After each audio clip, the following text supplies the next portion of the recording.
Ribuan kader Partai Gerindra Sumatera Utara bersama simpatisan melakukan konvoi kemenangan usai dilantiknya Presiden baru Prabowo Subianto dan Wakil Presiden Gibran Rakabuming Raka. Berkeliling kota Medan sambil mengibarkan bendera bergambar Prabowo Gibran sebagai luapan kebahagiaan atas dilantiknya Prabowo Subianto menjadi Presiden RI ke-8. Usai berkeliling kota Medan, ribuan massa ini tiba di kantor Dewan Pimpinan Partai Gerindra Sumatera Utara di Jalan Jenderal Sudirman, Kota Medan Utara.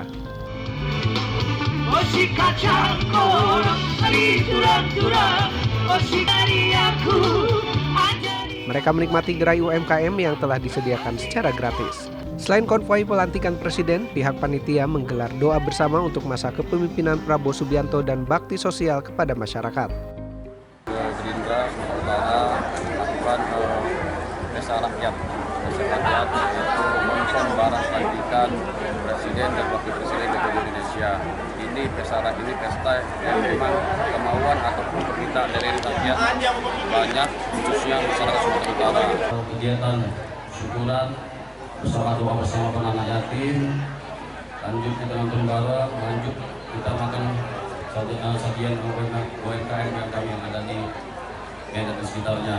Terus 7 hari ke depan ini akan kegiatan berlangsung seperti pemberian sembako nantinya dan paket 10.000 makan siang gratis dan paket 10.000 kesehatan. Sebelumnya KPU telah menetapkan Prabowo Gibran sebagai pemenang pada Pilpres 2024. Prabowo Gibran kemudian dilantik menjadi Presiden RI menggantikan Joko Widodo. Dari Medan, Sumatera Utara, Bahana Sitomarang, Doni Admiral, TV One mengabarkan.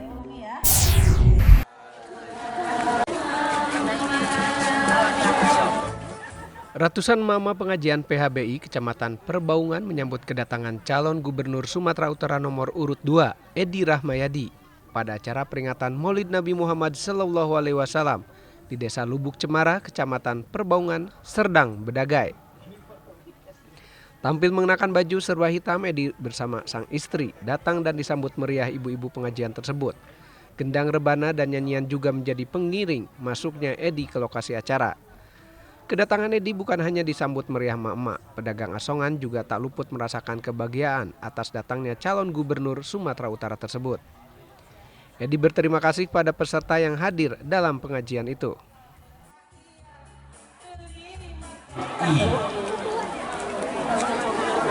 Kecamatan Perbaungan, Pantai Cermin Perbaungan, beserta seluruh pengurus PHBI yang saya hormati, para ayanda kita di belakang, ada di samping, ada yang sembunyi-sembunyi di bawah pohon sana.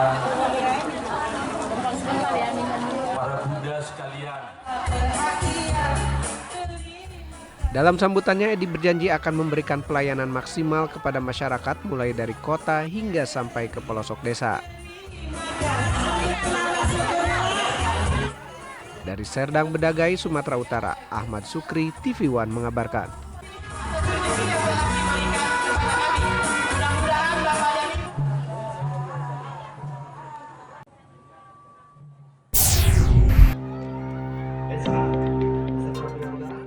Pasangan calon Bupati Langkat nomor urut 1 Syah Afandin dan Tiorita Borusurbakti menggelar kampanye terbuka di Terminal Kecamatan Selesai, Kabupaten Langkat, Sumatera Utara.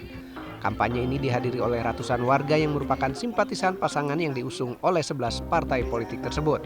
Syah Afandin menyatakan jika terpilih ia akan memperbaiki infrastruktur di Kabupaten Langkat, khususnya infrastruktur jalan. Bukan membeli kucing dalam karung. Suruh pilih-pilih, nggak tahu apa yang akan dibuatnya. Kami punya program pertama, infrastruktur di Langkat harus diperbaiki. 70% lebih jalan di Kabupaten Langkat ini rusak. 2 tahun saya memimpin sebagai pelaksana tugas bupati, saya sudah berusaha maksimal untuk memperbaiki. Pasangan ini juga menjanjikan akan mengalokasikan dana sebesar 28 miliar rupiah untuk biaya pengobatan warga Kabupaten Langkat, hanya dengan menunjukkan KTP saat berobat ke rumah sakit seluruh Indonesia. Pasangan calon bupati dan wakil bupati ini merupakan pasangan yang diusung oleh Partai Gerindra dengan Ketua Umumnya Prabowo Subianto. Dari Langkat, Sumatera Utara, Taufik Hidayat, TV One mengabarkan.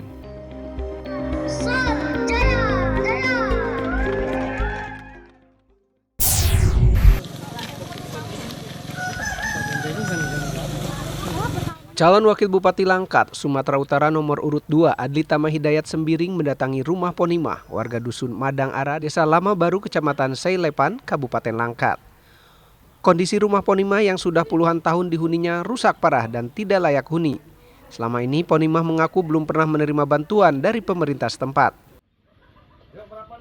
Hari ini rumahnya diapain nih Bu sama Pak Wakil? Bedah rumah. Udah berapa lama kondisinya seperti kayak gini Bu? Lama lah Pak. Belum ada pernah dapat bantuan pemerintah gitu? Enggak. Jadi apa yang mau Ibu sampaikan untuk Pak calon Wakil Bupati Langkat Bu, Pak Adli? Ya, terima kasih, saya mengucapkan terima kasih Pak. Kami bedah apa?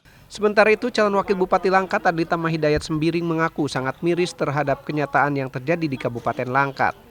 Ia berjanji akan melakukan bedah rumah Ponimah hingga layak huni.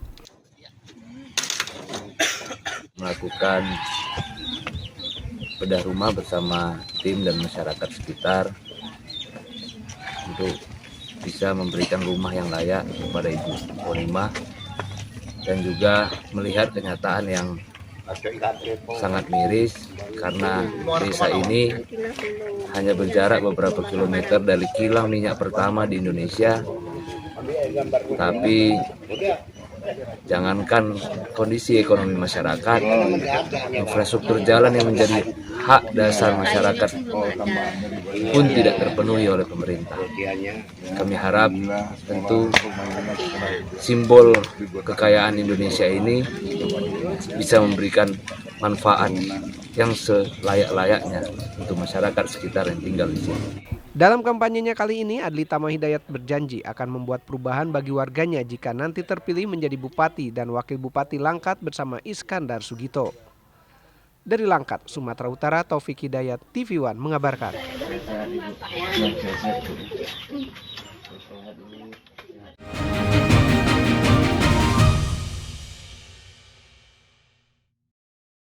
Terima kasih, saya sangat mengapresiasi ini ya, catatan demokrasi. Menurut saya ini acara yang paling bagus. Karena apa? Melihat data-data di lapangan, melihat leader-leader di lapangan, dan sekarang ada solusinya. Pada kesempatan ini saya mengucapkan terima kasih pada catatan demokrasi. Baik, jadi hasil pemeriksaan ada salah satu pelaku dengan Catatan Demokrasi, Selasa pukul 20 waktu Indonesia Barat, live di TV One. Informasi terpilih. 31 bayi prematur yang berasal dari Rumah Sakit Al-Shifa berhasil dievakuasi ke rumah sakit lainnya di Gaza bagian selatan Minggu waktu setempat. Akibatnya ada 6 kematian baru bayi-bayi prematur tersebut. Menjadi perhatian utama. Komisi Pemilihan Umum KPU menelusuri kebenaran dugaan kebocoran data pemilih yang diperjualbelikan di media sosial. Kabar utama pagi hanya di TV One. Februari yang lalu kalau nggak salah, di mana terjadi pembubaran.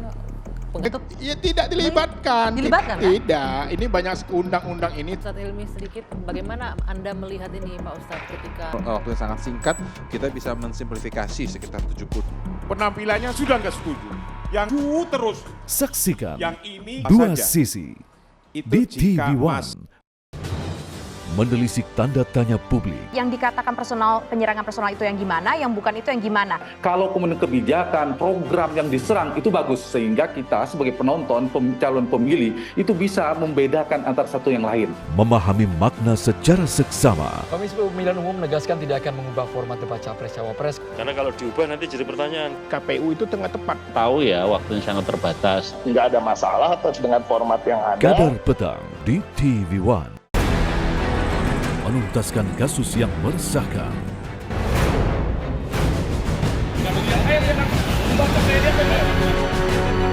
Memburu pelaku tindak kejahatan.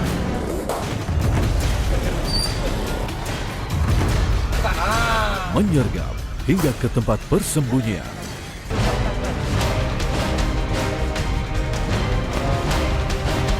Buru sergap di TV One. Selalu ada kabar yang menjadi perhatian utama. Meskipun proses penghitungan suara Pilpres 2024 masih berlangsung, sejumlah pemimpin negara tetangga dan negara sahabat mengucapkan selamat kepada Prabowo Subianto. Menjadi catatan penting bagi semua. Kasus perundungan di sekolah Binus Serpong yang melibatkan anak-anak sejumlah figur ternama berkembang cepat. Hari ini kami gelar perkara untuk peningkatan status dari penyelidikan ke penyidikan. Kabar utama di TV One. Membedah informasi dengan ketajaman analisa. Bagaimana konfigurasi atau prediksi konfigurasi nantinya di Senayan, Bang Erwin? Kita ingin menjaga demokrasi itu untuk kepentingan bersama, dan insya Allah Golkar akan berada di depan untuk itu. Menghadirkan pandangan para pengamat dan ahli. Menjaga demokrasi itu merupakan hal yang paling penting, Bang Emrus. Bukankah kita lebih mengedepankan musyawarah mufakat untuk kepentingan rakyat? Apa kabar Indonesia Malam di TV One? Mengamati dinamika yang terjadi. Pemerintah ini sebenarnya siap jika pilkada menjadi September. Sebenarnya kan sudah berproses cukup lama ya. Pilihannya dua ya, apakah melalui penerbitan Perpu atau revisi undang-undang. Dan menegakkan nilai-nilai demokrasi. Lebih kepada substansi ya. Menggaungkan persatuan, kerukunan. Maka daripada itu Pak Prabowo selalu balik lagi. Jangan lupa hal terpenting ini adalah menaikkan kelas sumber daya manusia kita. Terima kasih, saya sangat mengapresiasi ini ya, catatan demokrasi. Menurut saya ini acara yang paling bagus. Karena apa? Melihat data-data di lapangan, melihat blunder-blunder di lapangan, dan sekarang ada solusinya. Pada kesempatan ini saya mengucapkan terima kasih pada catatan demokrasi. Baik, jadi hasil pemeriksaan ada salah satu pelaku dengan Catatan Demokrasi, Selasa pukul 20 waktu Indonesia Barat, live di TV One.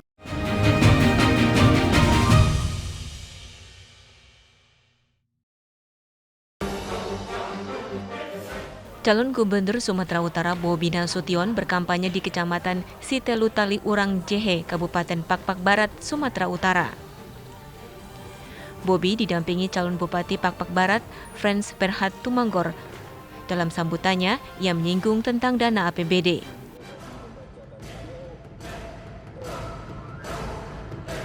Naro Aceh Darussalam dan Sumatera Utara. Nah, kita harapkan ada batasan itu kayak Gapura. Dan gitu ini kan jalan lintas. Jalan lintas itu nanti kita harapkan juga provinsi mendorong jalan lintasnya agar dilebarin sedikit. Karena apa, ini kan rawan udah beberapa kali kecelakaan terus.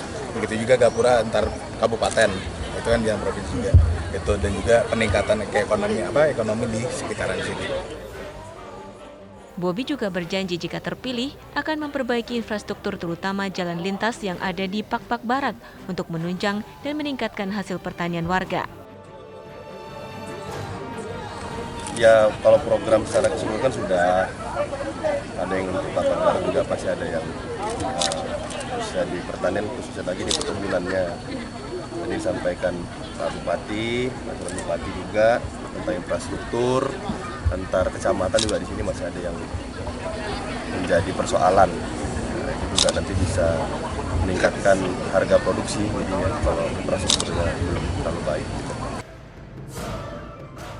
Selain itu, warga juga mengeluhkan minimnya tenaga pendidik berkualitas dan berharap Bobi bisa mewujudkan apa yang menjadi keluhan masyarakat. Dari Pakpak Barat, Sumatera Utara, Bayu Pramana Putra, TV One mengabarkan.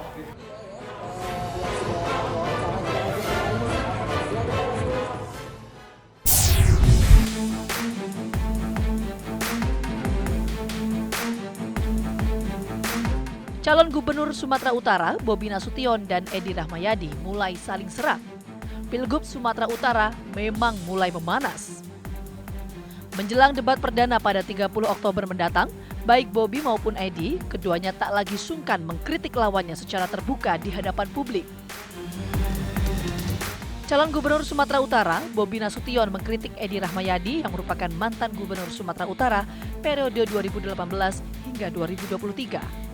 Edi kembali ikut kontestasi berpasangan dengan Hasan Basri Sagala. Pasangan ini didukung oleh PDI Perjuangan, Partai Gelora, Partai Hanura, Partai Umat, dan Partai Kebangkitan Nusantara. Sementara itu, paslon nomor urut 1 Bobi Nasution Surya diusung oleh Gerindra, Golkar, Nasdem, Demokrat, PAN, PKB, PKS, Perindo, P3, dan PSI. Sindiran itu dilontarkan Bobi usai rapat pleno penetapan nomor urut pasangan calon gubernur dan wakil gubernur Sumatera Utara. Bobi mengatakan masalah jalan rusak menjadi cerita klasik yang tak kunjung selesai dari masa ke masa. Ia menyebut kondisi jalan di Aceh dan Sumatera Barat justru lebih baik dari jalan-jalan di Sumatera Utara. Menurutnya, kondisi jalan yang buruk selalu menjadi keluhan masyarakat. Bobi juga menyoroti besarnya anggaran yang sudah digelontorkan untuk perbaikan infrastruktur di Sumatera Utara. Pada tahun 2022, di bawah kepemimpinan Edi Rahmayadi, Pemprov Sumatera Utara menghabiskan 2,7 triliun rupiah hanya untuk proyek jalan. Namun Bobi menyebut pembangunan infrastruktur di Sumatera Utara justru tidak merata. Dan kita sering dengar cerita klasik sekali. Cerita klasik yang kalau kita jalan-jalan, katanya jalan-jalan dari Aceh, jalan-jalan dari Sumatera Barat, kalau kita naik mobil, jalan-jalan dari Aceh, dari Sumatera Barat, begitu naik mobil, kalau disupirin,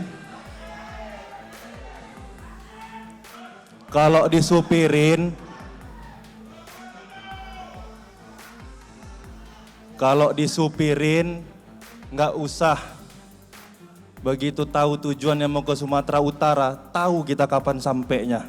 Kapan sampainya? Pas kepala kita kejedut di mobil. Artinya apa? Bagus jalan di Aceh, bagus jalan di Sumatera Barat, begitu masuk Sumut, kejedot kepala kita. Benjol kepala kita. Karena infrastruktur yang ada di Sumatera Utara mungkin belum merata.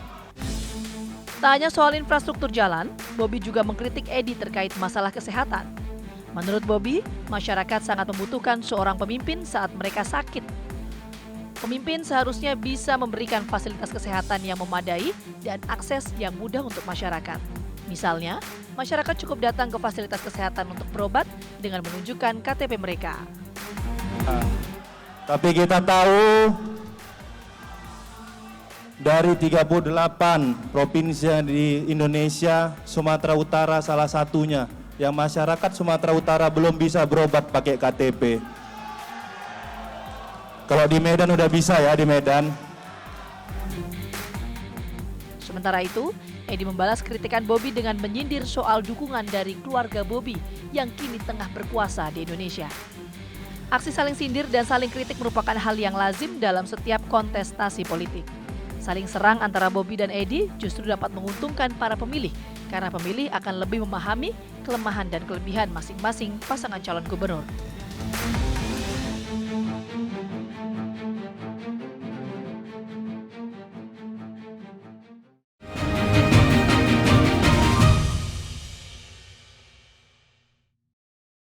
Terima kasih. Saya sangat mengapresiasi ini ya, catatan demokrasi.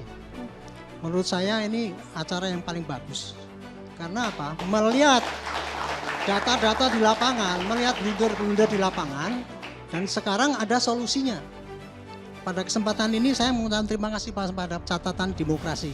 Baik, jadi hasil pemeriksaan ada salah satu pelaku dengan Catatan Demokrasi, Selasa pukul 20 waktu Indonesia Barat, live di TV One. Informasi terpilih. 31 bayi prematur yang berasal dari Rumah Sakit Al-Shifa berhasil dievakuasi ke rumah sakit lainnya di Gaza bagian selatan Minggu waktu setempat. Akibatnya ada 6 kematian baru bayi-bayi prematur tersebut. Menjadi perhatian utama. Komisi Pemilihan Umum KPU menelusuri kebenaran dugaan kebocoran data pemilih yang diperjualbelikan di media sosial. Kabar utama pagi hanya di TV One.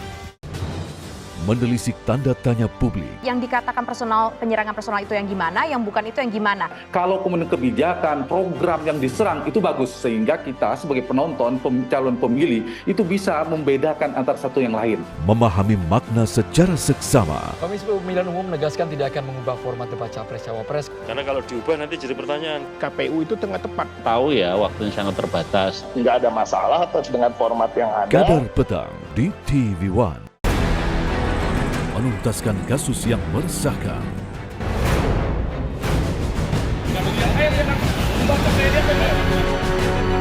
Memburu pelaku tindak kejahatan.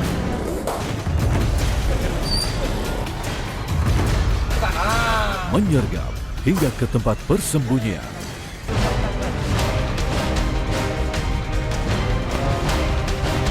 Buru sergap di TV One. Selalu ada kabar yang menjadi perhatian utama. Meskipun proses penghitungan suara Pilpres 2024 masih berlangsung, sejumlah pemimpin negara tetangga dan negara sahabat mengucapkan selamat kepada Prabowo Subianto. Menjadi catatan penting bagi semua. Kasus perundungan di sekolah Binus Serpong yang melibatkan anak-anak sejumlah figur ternama berkembang cepat. Hari ini kami gelar perkara untuk peningkatan status dari penyelidikan ke Kabar utama di TV One. Membedah informasi dengan ketajaman analisa. Bagaimana konfigurasi atau prediksi konfigurasi nantinya di Senayan. Bang Erwin? Kita ingin menjaga demokrasi itu untuk kepentingan bersama. Dan insya Allah Golkar akan berada di depan untuk itu. Menghadirkan pandangan para pengamat dan ahli. Menjaga demokrasi itu merupakan hal yang paling penting, Bang Emrus. Bukankah kita lebih mengedepankan musyawarah mufakat untuk kepentingan rakyat? Apa kabar Indonesia Malam di TV One?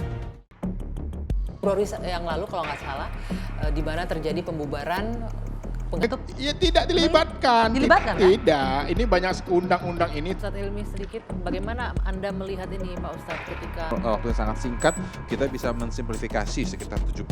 Penampilannya sudah nggak setuju.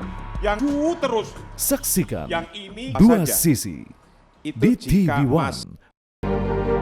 Hampir 15 sebelum pemilu itu puncak-puncaknya harga beras. Sekarang ini sebetulnya transisi untuk dari naik sudah turun. Bulog mendapatkan penugasan dari pemerintah untuk mengelola cadangan beras pemerintah.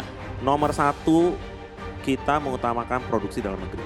Kemarin sekitar 1 bulan lalu ya, kita berikan untuk pasar induk beras Cipinang gelontoran 50.000 ton. Langsung. Saksikan Indonesia Business Forum live di TV One. Terima kasih, saya sangat mengapresiasi ini ya, catatan demokrasi.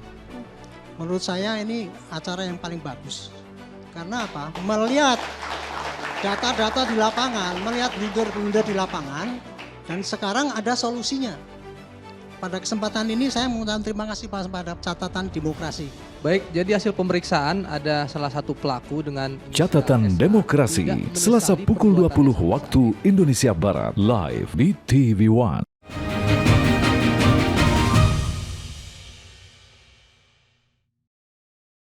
Baik, mengizinkan dipersilakan untuk kembali dapat berdiri di tempat yang telah kami sediakan. Terus baca. Dukungan terus mengalir terhadap pasangan calon gubernur dan wakil gubernur Sumatera Selatan nomor urut 3, Mawardi Yahya dan Anita Nuringhati. Dukungan kali ini datang dari komunitas pensiunan dan alumni SLTP di Kabupaten Ogan Ilir.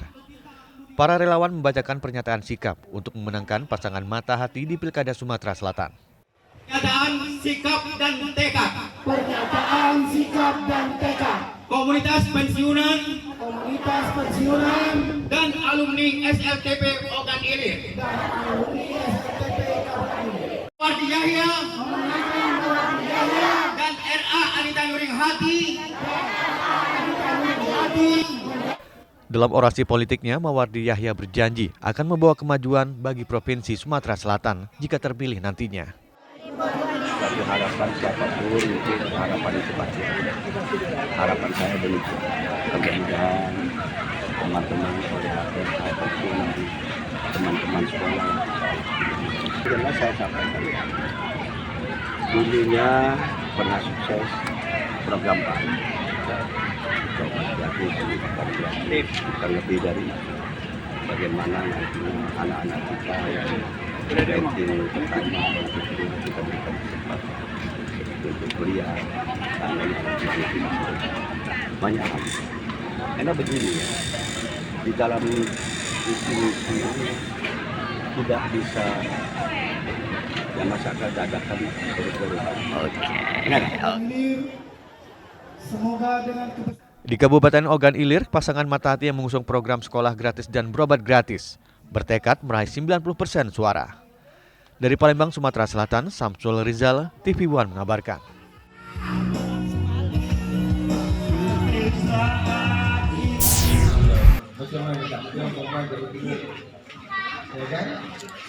Himpunan Nelayan Seluruh Indonesia HNSI Kabupaten Karimun menyatakan dukungan kepada paslon nomor urut 2 Muhammad Rudi dan Aunur Rafiq untuk menjadi gubernur dan wakil gubernur Kepulauan Riau. Berkampanye di kediaman pribadinya Jalan Telagama, Sungai Lakam Barat, Karimun, Aunur Rafiq mendapatkan dukungan tersebut. Para nelayan berharap pasangan Rudi Rafiq mampu memberi perubahan besar bagi kesejahteraan mereka. Aunur Rafiq menyatakan jika dipercaya untuk memimpin Kepri, nantinya pasangan Rudi Rafiq akan berkomitmen membantu kesejahteraan nelayan, baik dari segi pelindungan sosial seperti BPJS, juga sarana alat tangkap, termasuk dari segi budidaya perikanan. Program adalah bagaimana kita memberdayakan masyarakat nelayan ini tidak hanya dengan budidaya, tidak hanya dengan alat tangkap saja. Mereka kita juga akan latih dengan budidaya. Karena tidak semuanya nelayan yang turun ke laut, juga ada nelayan yang budidaya. Sementara itu, Ketua HNSI Karimun Abdul Latif yakin pasangan Aunur Rafiq mampu meningkatkan kesejahteraan 13.000 nelayan di Karimun. Yang berharap itu kami sebetulnya. HNSI berharap bahwa dengan duduknya nanti perwakilan kita dari Kabupaten Karimun, tentu perhatiannya lebih besar terhadap nelayan yang dimana ditaruhnya adalah di Kabupaten Karimun. Karimun ini kan jumlah nelayannya sampai sekarang yang data di dinas itu ada 13.000 lebih. Dari Karimun, Kepulauan Riau, Jupri, TV One mengabarkan.